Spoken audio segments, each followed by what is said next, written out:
ನಮಸ್ಕಾರ ಸ್ನೇಹಿತರೆ, ಬೆಳಗ್ಗೆ ಎದ್ದೇಳಲು ನಾವೆಲ್ಲರೂ ಫೋನ್ನಲ್ಲಿ ಅಲಾರಂ ಇಡುವುದು ತೀರಾ ಸಾಮಾನ್ಯವಾದ ವಿಷಯ. ಆದರೆ ಹಲವು ಬಾರಿ ಅಲಾರಂ ರಿಂಗ್ ಆಗುವುದಕ್ಕಿಂತ ಕೇವಲ 1 ಅಥವಾ 2 ನಿಮಿಷ ಮುಂಚೆಯೇ ನಮಗೆ ತಾನಾಗಿಯೇ ಎಚ್ಚರ ಆಗಿಬಿಡುತ್ತದೆ. ಫೋನ್ ಎತ್ತಿ ನೋಡಿದಾಗ ಇನ್ನೂ 1 ನಿಮಿಷದಲ್ಲಿ ಅಲಾರಂ ಹೊಡೆಯುತ್ತೆ ಅಂತ ಗೊತ್ತಾದಾಗ ನಮಗೆ ಆಶ್ಚರ್ಯ ಆಗುವುದು ಗ್ಯಾರಂಟಿ. ನನ್ನ ಮೆದುಳಿಗೆ ಅಲಾರಂ ಟೈಮ್ ಕರೆಕ್ಟ್ ಆಗಿ ಹೇಗೆ ಗೊತ್ತಾಯಿತು ಎಂಬ ಪ್ರಶ್ನೆ ಆಗ ನಮ್ಮ ತಲೆಯಲ್ಲಿ ಮೂಡುತ್ತದೆ. ಇದು ಕೇವಲ ಒಂದು ಕಾಕತಾಳೀಯ ಅಥವಾ ಕೋ ಇನ್ಸಿಡೆನ್ಸ್ ಖಂಡಿತವಾಗಿಯೂ ಅಲ್ಲ. ಇದರ ಹಿಂದೆ ಮಾನವನ ವಿಕಸನ ಮತ್ತು ಜೀವವಿಜ್ಞಾನದ ಅತ್ಯಂತ ದೊಡ್ಡ ರಹಸ್ಯ ಅಡಗಿದೆ. ನಮ್ಮ ದೇಹದ ಒಳಗೆ ಪ್ರಕೃತಿ ನೀಡಿರುವ ಒಂದು ಅದ್ಭುತವಾದ ಮಾಸ್ಟರ್ ಕ್ಲಾಕ್ ಅಥವಾ ಗಡಿಯಾರ ಕೆಲಸ ಮಾಡುತ್ತಿರುತ್ತದೆ. ವಿಜ್ಞಾನದ ಭಾಷೆಯಲ್ಲಿ ಈ ಆಂತರಿಕ ಗಡಿಯಾರವನ್ನು ಸರ್ಕಾಡಿಯನ್ ರಿದಮ್ ಎಂದು ಕರೆಯಲಾಗುತ್ತದೆ. ಇದು ನಮ್ಮ ಮೆದುಳಿನ ಆಳದಲ್ಲಿರುವ ಹೈಪೋಥಾಲಮಸ್ ಎಂಬ ಭಾಗದಲ್ಲಿರುವ ಸುಪ್ರಾಆಸ್ಮ್ಯಾಟಿಕ್ ನ್ಯೂಕ್ಲಿಯಸ್ ನಿಂದ ನಿಯಂತ್ರಿಸಲ್ಪಡುತ್ತದೆ. ಈ ವ್ಯವಸ್ಥೆಯು ನಾವು ಯಾವಾಗ ಮಲಗಬೇಕು ಮತ್ತು ಯಾವಾಗ ಎದ್ದೇಳಬೇಕು ಎಂಬುದನ್ನು ದಿನದ 24 ಗಂಟೆಯು ಟ್ರ್ಯಾಕ್ ಮಾಡುತ್ತದೆ. ನೀವು ಪ್ರತಿದಿನ ಒಂದೇ ಸಮಯಕ್ಕೆ ಮಲಗಿ ಒಂದೇ ಸಮಯಕ್ಕೆ ಏಳುವ ಅಭ್ಯಾಸ ಹೊಂದಿದ್ದರೆ ಈ ಕ್ಲಾಕ್ ತುಂಬಾ ಆಕ್ಟಿವ್ ಆಗಿ ಇರುತ್ತದೆ. ನಾವು ದಿನಾಲು ಬೆಳಗ್ಗೆ 6 ಗಂಟೆಗೆ ಅಲಾರಂ ಇಟ್ಟು ಏಳುತ್ತಿದ್ದರೆ ಮೆದುಳು ಆ ಸಮಯವನ್ನು ಒಂದು ಪ್ಯಾಟರ್ನ್ ಆಗಿ ರೆಕಾರ್ಡ್ ಮಾಡಿಕೊಳ್ಳುತ್ತದೆ.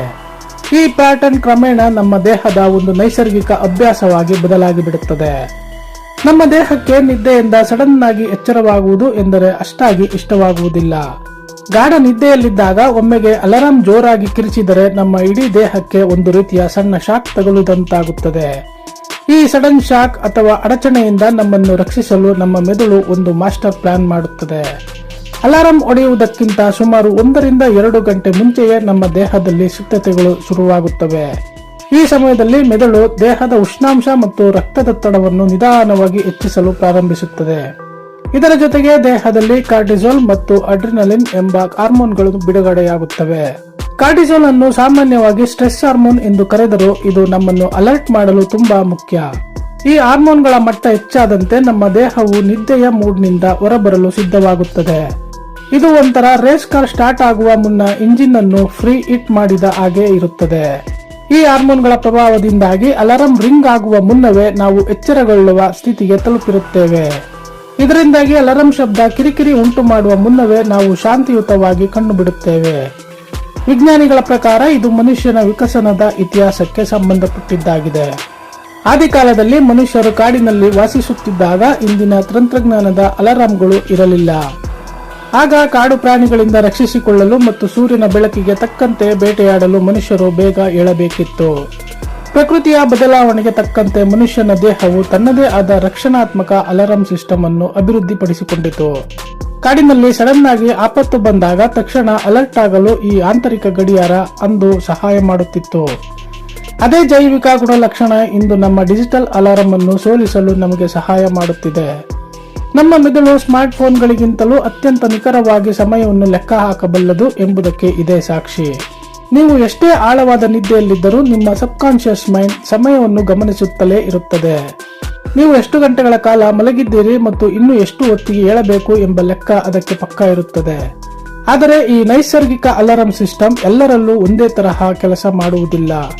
ಯಾರು ನಿಯಮಿತವಾದ ಜೀವನ ಶೈಲಿ ಮತ್ತು ನಿಗದಿತ ನಿದ್ದೆಯ ಸಮಯವನ್ನು ಹೊಂದಿರುತ್ತಾರೋ ಅವರಲ್ಲಿ ಇದು ಪರ್ಫೆಕ್ಟ್ ಆಗಿ ಕೆಲಸ ಮಾಡುತ್ತದೆ. ನೀವು ದಿನಾಲು ರಾತ್ರಿ 11 ಗಂಟೆಗೆ ಮಲಗಿ ಬೆಳಗ್ಗೆ 6 ಗಂಟೆಗೆ ಏಳುವ ರೂಢಿ ಮಾಡಿಕೊಂಡರೆ ಈ ಕ್ಲಾಕ್ ಅದ್ಭುತವಾಗಿ ಕೆಲಸ ಮಾಡುತ್ತದೆ. ಒಂದು ವೇಳೆ ನಿಮ್ಮ ಮಲಗುವ ಮತ್ತು ಏಳುವ ಸಮಯ ದಿನಾಲು ಬದಲಾಗುತ್ತಿದ್ದರೆ ಈ ಆಂತರಿಕ ಗಡಿಯಾರ ಕನ್ಫ್ಯೂಸ್ ಆಗುತ್ತದೆ. ಶಿಫ್ಟ್ ಕೆಲಸ ಮಾಡುವವರಲ್ಲಿ ಅಥವಾ ವೀಕೆಂಡ್ ನಲ್ಲಿ ತಡವಾಗಿ ಮಲಗುವವರಲ್ಲಿ ಈ ನೈಸರ್ಗಿಕ ಎಚ್ಚರ ಪ್ರಕ್ರಿಯೆ ನಡೆಯುವುದು ಕಷ್ಟ. ಏಕೆಂದರೆ ದೇಹಕ್ಕೆ ಯಾವ ಸಮಯದಲ್ಲಿ ಹಾರ್ಮೋನ್ ರಿಲೀಸ್ ಮಾಡಬೇಕು ಎಂಬ ಗೊಂದಲ ಉಂಟಾಗುತ್ತದೆ. ಆಗ ನಾವು ಅಲಾರಂನ ಕರ್ಕಶ ಶಬ್ದಕ್ಕೆ ಕಿರಿಕಿರಿ ಮಾಡಿಕೊಳ್ಳುತ್ತಾ ಅರ್ಧ ನಿದ್ದೆಯಲ್ಲೇ ಎದ್ದೇಳಬೇಕಾಗುತ್ತದೆ. ಅಲಾರಂ ಶಬ್ದಕ್ಕೆ ಸಡನ್ ಆಗಿ ಎದ್ದಾಗ ನಮಗೆ ಇಡೀ ದಿನ ಸುಸ್ತು ಅಥವಾ ತಲೆನೋವು ಕಾಣಿಸಿಕೊಳ್ಳಬಹುದು. ಆದರೆ ನೈಸರ್ಗಿಕವಾಗಿ ಅಲಾರಂಗೆ ಮುಂಚೆ ಎದ್ದಾಗ ನಮಗೆ ದೇಹದಲ್ಲಿ ಎನರ್ಜಿ ತುಂಬಿರುತ್ತದೆ ಮತ್ತು ಮೂಡ್ ಚೆನ್ನಾಗಿರುತ್ತದೆ. ಏಕೆಂದರೆ ನಮ್ಮ ದೇಹವು ಸಂಪೂರ್ಣವಾಗಿ ಜಾಗೃತ ಸ್ಥಿತಿಗೆ ಬರಲು ಬೇಕಾದ ಎಲ್ಲಾ ಹಾರ್ಮೋನ್ಗಳು ಆಗಲೇ ಬಿಡುಗಡೆಯಾಗಿರುತ್ತವೆ. ಇದನ್ನು ವೈದ್ಯಕೀಯ ಲೋಕದಲ್ಲಿ ಅತ್ಯಂತ ಆರೋಗ್ಯಕರವಾದ ಎದ್ದೇಳುವ ವಿಧಾನ ಎಂದು ಪರಿಗಣಿಸಲಾಗುತ್ತದೆ. ಅನೇಕರು ಇದನ್ನು ತಮ್ಮಲ್ಲಿರುವ ಯಾವುದೋ ಒಂದು ಸಿಕ್ಸ್ ಸೆನ್ಸ್ ಅಥವಾ ದೈವಿಕ ಶಕ್ತಿ ಎಂದು ತಪ್ಪಾಗಿ ಭಾವಿಸುತ್ತಾರೆ.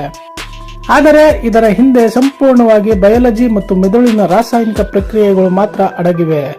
ನಮ್ಮ ಕಣ್ಣುಗಳು ಮುಚ್ಚಿದರೂ ಮುಂಜಾನೆಯ ಸಣ್ಣ ಬೆಳಕಿನ ಬದಲಾವಣೆಯನ್ನು ನಮ್ಮ ಮೆದುಳು ಗ್ರಹಿಸಬಲ್ಲದು. ಮುಚ್ಚಿದ ಕಣ್ಣಿನ ರೆಪ್ಪೆಗಳ ಮೂಲಕ ಬೆಳಕು ದೇಹವನ್ನು ತಲುಪಿದಾಗ ಮೆಲಟನಿನ್ ಎಂಬ ಸ್ಲೀಪ್ ಹಾರ್ಮೋನ್ ಉತ್ಪತ್ತಿ ಕಡಿಮೆಯಾಗುತ್ತದೆ. ಮೆಲಟನಿನ್ ಕಡಿಮೆಯಾಗಿ ಕಾರ್ಟಿಸೋಲ್ ಹೆಚ್ಚಾದ ತಕ್ಷಣ ನಮ್ಮ ದೇಹಕ್ಕೆ ಎದ್ದೇಳುವ ಸಮಯವಾಯಿತು ಎಂಬ ಸಿಗ್ನಲ್ ಸಿಗುತ್ತದೆ. ಈ ಇಡೀ ಪ್ರಕ್ರಿಯೆಯು ಎಷ್ಟು ನಿಖರವಾಗಿರುತ್ತದೆ ಎಂದರೆ ನಿಮ್ಮ ಫೋನ್ ಅಲಾರಂಗಿಂತಲೂ ಇದು ಒಂದು ಹೆಜ್ಜೆ ಮುಂದಿರುತ್ತದೆ. ಈ ಆಂತರಿಕ ಗಡಿಯಾರ ಎಷ್ಟು ಶಕ್ತಿಶಾಲಿಯಾಗಿದೆ ಎಂದರೆ ನೀವು ಯಾವುದಾದರೂ ಪ್ರಮುಖ ಕೆಲಸಕ್ಕೆ ಹೋಗಬೇಕಾದಾಗ ಇದು ಸರಿಯಾಗಿ ಕೆಲಸ ಮಾಡುತ್ತದೆ. ಉದಾಹರಣೆಗೆ, ನಾಳೆ ಬೆಳಗ್ಗೆ ನಿಮಗೊಂದು ಪ್ರಮುಖ ಫ್ಲೈಟ್ ಇದೆ ಅಥವಾ ಇಂಟರ್ವ್ಯೂ ಇದೆ ಎಂದು ಅಂದುಕೊಳ್ಳಿ. ನೀವು ರಾತ್ರಿ ಮಲಗುವಾಗ ನಾಳೆ ಬೆಳಗ್ಗೆ 4 ಗಂಟೆಗೆ ನಾವು ಯಾವುದೇ ಕಾರಣಕ್ಕೂ ಏಳಲೇಬೇಕು ಎಂದು ಬಲವಾಗಿ ಅಂದುಕೊಳ್ಳುತ್ತೀರಿ. ಆಗ ನಿಮ್ಮ ಮೆದುಳು ಆ ಜವಾಬ್ದಾರಿಯನ್ನು ಅತ್ಯಂತ ಗಂಭೀರವಾಗಿ ತೆಗೆದುಕೊಂಡು ಆ ಸಮಯಕ್ಕೆ ನಿಮ್ಮನ್ನು ಎಬ್ಬಿಸಿಬಿಡುತ್ತದೆ. ಇಲ್ಲಿ ನಿಮ್ಮ ಆತಂಕ ಅಥವಾ ತೀವ್ರವಾದ ಆಸಕ್ತಿಯು ಕಾರ್ಟಿಸೋಲ್ ಹಾರ್ಮೋನ್ ಅನ್ನು ನಿಗದಿತ ಸಮಯಕ್ಕಿಂತ ಮುಂಚೆಯೇ ಬಿಡುಗಡೆ ಮಾಡುತ್ತದೆ. ಆದ್ದರಿಂದಲೇ ನೀವು ಅಲಾರಂ ಇಡದಿದ್ದರೂ ಸಹ ಇಂತಹ ಪ್ರಮುಖ ದಿನಗಳಲ್ಲಿ ಸರಿಯಾದ ಸಮಯಕ್ಕೆ ಎಚ್ಚರವಾಗುತ್ತದೆ.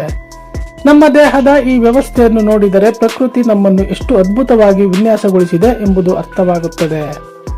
ಗ್ಯಾಡ್ಜೆಟ್ಗಳು ಮತ್ತು ತಂತ್ರಜ್ಞಾನ ಬರುವ ಸಾವಿರಾರು ವರ್ಷಗಳ ಮುಂಚೆಯೇ ಮಾನವನ ದೇಹದಲ್ಲಿ ಈ ಟೈಮ್ ಮ್ಯಾನೇಜ್ಮೆಂಟ್ ಇತ್ತು.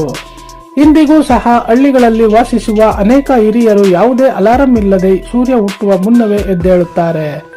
ಅವರಲ್ಲಿರುವ ಈ ನಿರಂತರ ನೈಸರ್ಗಿಕ ಹವ್ಯಾಸವೇ ಅವರ ಆರೋಗ್ಯದ ರಹಸ್ಯ ಕೂಡ ಹೌದು. ನೀವು ಕೂಡ ನಿಮ್ಮ ಆಂತರಿಕ ಗಡಿಯಾರವನ್ನು ಇಷ್ಟೇ ಪರ್ಫೆಕ್ಟ್ ಆಗಿ ಟ್ಯೂನ್ ಮಾಡಿಕೊಳ್ಳಬಹುದು. ಅದಕ್ಕಾಗಿ ನೀವು ಮಾಡಬೇಕಾಗಿರುವುದು ಇಷ್ಟೇ: ಪ್ರತಿದಿನ ಒಂದೇ ಸಮಯಕ್ಕೆ ಹಾಸಿಗೆಗೆ ಹೋಗಿ ಮಲಗಬೇಕು. ವೀಕೆಂಡ್ ಅಥವಾ ರಜಾ ದಿನಗಳಲ್ಲೂ ಸಹ ನಿಮ್ಮ ನಿದ್ದೆಯ ಸಮಯದಲ್ಲಿ ದೊಡ್ಡ ಬದಲಾವಣೆ ಮಾಡಿಕೊಳ್ಳಬೇಡಿ. ಮಲಗುವ ಮುನ್ನ ಕನಿಷ್ಠ 1 ಗಂಟೆ ಮೊದಲು ಮೊಬೈಲ್ ಮತ್ತು ಟಿವಿ ಪರದೆಗಳನ್ನು ನೋಡುವುದನ್ನು ನಿಲ್ಲಿಸಿ. ಏಕೆಂದರೆ ಮೊಬೈಲ್ನಿಂದ ಬರುವ ಬ್ಲೂ ಲೈಟ್ ನಮ್ಮ ಮೆದುಳಿನ ಆಂತರಿಕ ಗಡಿಯಾರವನ್ನು ಸಂಪೂರ್ಣವಾಗಿ ಹಾದಿ ತಪ್ಪಿಸುತ್ತದೆ. ಬ್ಲೂ ಲೈಟ್ ಅನ್ನು ನೋಡಿ ಮೆದುಳು ಇನ್ನೂ ಕೂಡ ಅಗಲೇ ಇರಬೇಕು ಎಂದು ತಪ್ಪು ತಿಳಿಯುವ ಸಾಧ್ಯತೆ ಇರುತ್ತದೆ. ಇದರಿಂದಾಗಿ ನಿದ್ದೆಯ ಹಾರ್ಮೋನ್ ಉತ್ಪತ್ತಿಯಾಗುವುದು ತಡವಾಗಿ ಇಡೀ ಸರ್ಕಾಡಿಯನ್ ರಿದಮ್ ಹಾಳಾಗುತ್ತದೆ. ನಿಮ್ಮ ಆಂತರಿಕ ಗಡಿಯಾರ ಸರಿಯಾಗಿ ಕೆಲಸ ಮಾಡಿದರೆ ನೀವು ದಿನಾಲೂ ಅಲಾರಂ ಇಲ್ಲದೆಯೇ ಫ್ರೆಶ್ ಆಗಿ ಏಳಬಹುದು. ಅಲಾರಂ ಶಬ್ದ ಕೇಳಿ ಕಿರಿಕಿರಿ ಅನುಭವಿಸುತ್ತಾ ಎದ್ದೇಳುವುದಕ್ಕಿಂತ ನೈಸರ್ಗಿಕವಾಗಿ ಎದ್ದೇಳುವುದು ಮನಸ್ಸಿಗೆ ನೆಮ್ಮದಿ ನೀಡುತ್ತದೆ. ಮುಂದಿನ ಬಾರಿ ನೀವು ಅಲಾರಂ ಹೊಡೆಯುವುದಕ್ಕಿಂತ 1 ನಿಮಿಷ ಮುಂಚೆ ಎದ್ದಾಗ ನಿಮ್ಮ ಸ್ಮಾರ್ಟ್ ಫೋನ್ ಕಡೆ ನೋಡಿ ಒಮ್ಮೆ ನಕ್ಕು ಬಿಡಿ. ಏಕೆಂದರೆ ನಿಮ್ಮ ತಲೆಯಲ್ಲಿರುವ ನೈಸರ್ಗಿಕ ಸೂಪರ್ ಕಂಪ್ಯೂಟರ್ ಆ ದುಬಾರಿ ಫೋನ್ಗಿಂತಲೂ ವೇಗವಾಗಿ ಕೆಲಸ ಮಾಡಿದೆ. ಮಾನವನ ದೇಹದಲ್ಲಿರುವ ಇಂತಹ 10 ರಹಸ್ಯಗಳು ಇಂದಿಗೂ ವಿಜ್ಞಾನಿಗಳನ್ನು ಆಶ್ಚರ್ಯಚಕಿತಗೊಳಿಸುತ್ತವೆ ಇವೆ. ನಮ್ಮ ನಿಯಮಿತ ದಿನಚರಿ ನಮ್ಮ ಒಟ್ಟಾರೆ ದೈಹಿಕ ಮತ್ತು ಮಾನಸಿಕ ಆರೋಗ್ಯದ ಮೇಲೆ ನೇರ ಪರಿಣಾಮ ಬೀರುತ್ತದೆ. ಪ್ರಕೃತಿಯ ನಿಯಮಗಳಿಗೆ ಹತ್ತಿರವಾಗಿ ಬದುಕಿದಷ್ಟು ನಮ್ಮ ದೇಹದ ಎಲ್ಲ ಅಂಗಾಂಗಗಳು ಸುಸ್ಥಿತಿಯಲ್ಲಿ ಕಾರ್ಯನಿರ್ವಹಿಸುತ್ತವೆ. ಈ ಆಂತರಿಕ ಗಡಿಯಾರದ ರಹಸ್ಯವು ನಮಗೆ ಸಮಯದ ಮೌಲ್ಯ ಮತ್ತು ದೇಹದ ಸಾಮರ್ಥ್ಯವನ್ನು ನೆನಪಿಸುತ್ತದೆ. ನಿಮ್ಮ ದೇಹದ ಈ ಸೂಪರ್ ಪವರ್ ಅನ್ನು ನೀವು ಎಂದಾದರೂ ಲೈವ್ ಆಗಿ ಅನುಭವಿಸಿದ್ದೀರಾ ಎಂಬುದನ್ನು ಯೋಚಿಸಿ ನೋಡಿ.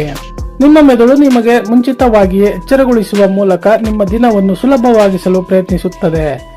ಈ ಅದ್ಭುತ ಜೈವಿಕ ಪ್ರಕ್ರಿಯೆಯನ್ನು ಗೌರವಿಸಿ ಮತ್ತು ನಿಮ್ಮ ನಿದ್ದೆಯ ಪ್ಯಾಟರ್ನ್ ಅನ್ನು ಸರಿಯಾಗಿ ನಿರ್ವಹಿಸಿ. ಈ ರೋಚಕವಾದ ಮತ್ತು ಆಸಕ್ತಿದಾಯಕ ಸೈನ್ಸ್ ಮಾಹಿತಿ ನಿಮಗೆ ಇಷ್ಟವಾಗಿದೆ ಎಂದು ನಾವು ಭಾವಿಸುತ್ತೇವೆ. ಇಂತಹ ಮತ್ತಷ್ಟು ಆಶ್ಚರ್ಯಕರ ವಿಡಿಯೋಗಳಿಗಾಗಿ ನಮ್ಮ ಚಾನೆಲ್ಗೆ ಸಬ್ಸ್ಕ್ರೈಬ್ ಮಾಡಿ. ಮತ್ತೆ ಮುಂದಿನ ವಿಡಿಯೋದೊಂದಿಗೆ ಭೇಟಿಯಾಗೋಣ. ಧನ್ಯವಾದಗಳು.